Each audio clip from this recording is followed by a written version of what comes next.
Karischa shilliqurtli ko'ksi yeb ko'rganmisiz? Agar yeb ko'rmagan bo'lsangiz, shu videoni ko'ring.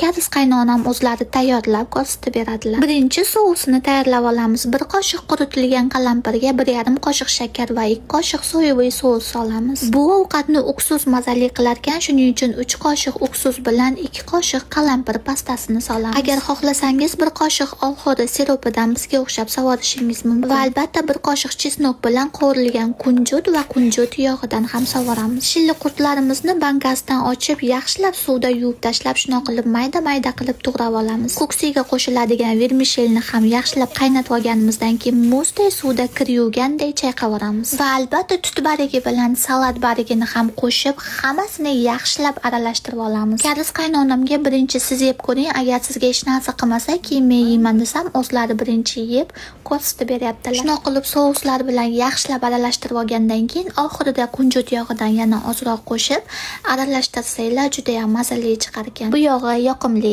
tiqilish.